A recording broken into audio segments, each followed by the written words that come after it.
Being different in the Middle Ages was dangerous.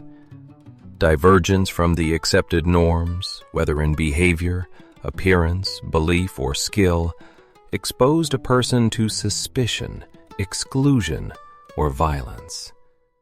Conformity was not merely social preference, it was a mechanism of survival. Communities were small, interconnected, and dependent on predictability. Anything that disrupted expectations threatened cohesion, and the consequences could be immediate and severe. From childhood, people learned the boundaries of acceptable behavior. Deviation was noticed quickly.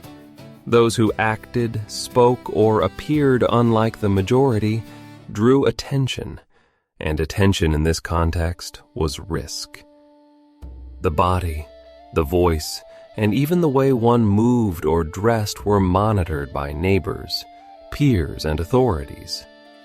Being marked as different created visibility, and visibility could lead to scrutiny, accusation, or punishment. Fear reinforced conformity. When resources, security, and survival were uncertain, communities depended on shared routines and predictability. Individuals who did not fit established patterns threatened the implicit contracts of daily life.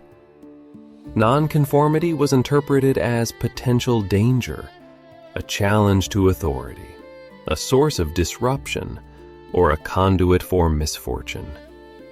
Survival required blending in, limiting expression, and avoiding any sign that might be interpreted as abnormal. Psychologically, this created constant self-surveillance. People measured their gestures, speech, and choices against communal expectations. Personal desires, idiosyncrasies, or unusual talents were suppressed. The mind learned to anticipate judgment before it arrived, shaping thought and behavior to minimize risk. Difference was not simply discouraged. It became a liability, a constant threat to safety and social acceptance. Even within families, difference carried danger. Resources were finite, and dependence was conditional. Those who deviated from accepted norms risked neglect or punishment. Conformity was a form of protection. To resist or stand out could compromise food, shelter, or labor support. People learned to internalize difference, managing it silently or hiding it entirely. Authority, religion, and custom reinforced the peril of divergence. Deviance could be punished directly, or it could provoke social ostracism that left an individual exposed to further threats. Norms were enforced not only through law, but through communal vigilance. Observation, rumor, and moral judgment maintained boundaries, ensuring that difference was minimized or contained. Over time, the threat of being different became a persistent pressure on mind and body.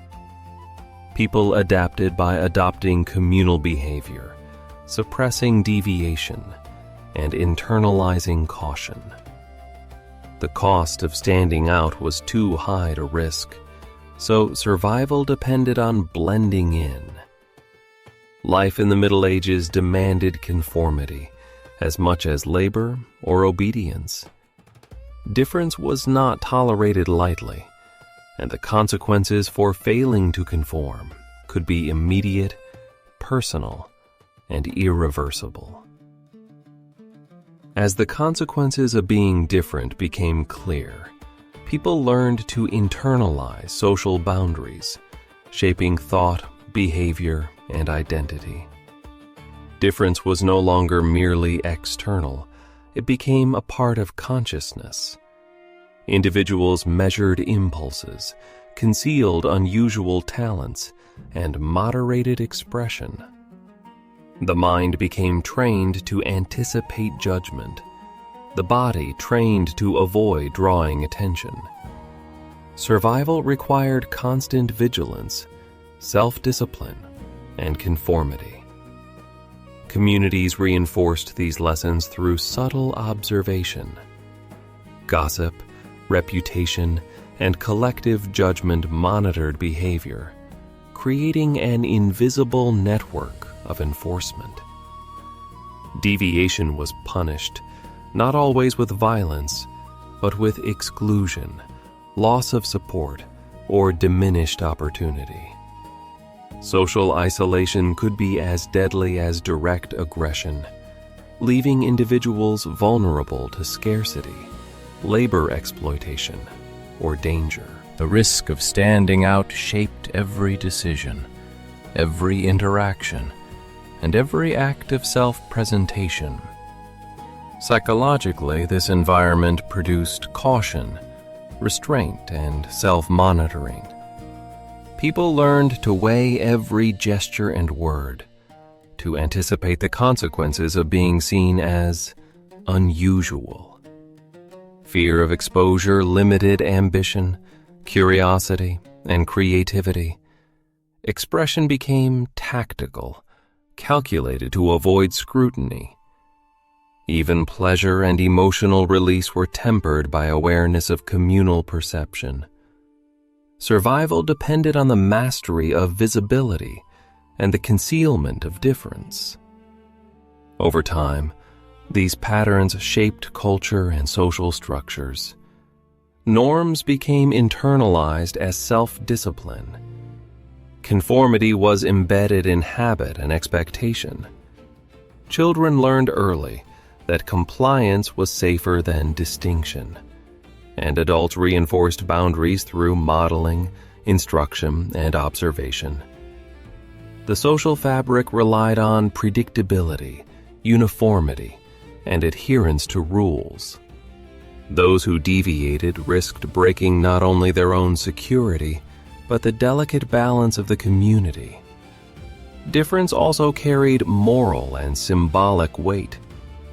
Nonconformity could be interpreted as dangerous, sinful, or unnatural. Cultural and religious frameworks framed divergence as a threat, reinforcing vigilance. Fear of standing out was reinforced by belief systems that linked transgression with punishment, misfortune, or disorder. The perception of danger was magnified, ensuring that individuals internalized caution even before encountering direct threat.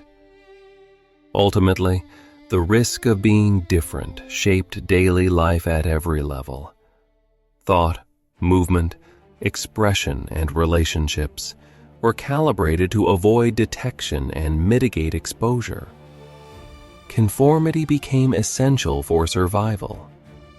Life was organized not only around labor, scarcity, and authority, but around the constant regulation of behavior to meet communal expectations. The world was not merely dangerous because of external threats. It was dangerous because visibility and difference carried consequences that could be immediate, enduring, and inescapable. In this way, the fear of being different governed minds, bodies, and societies.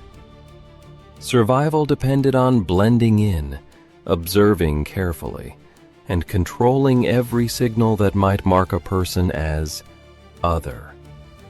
Difference was not tolerated lightly, and the stakes were high, shaping the psychological and social landscape of the Middle Ages in profound, inescapable ways.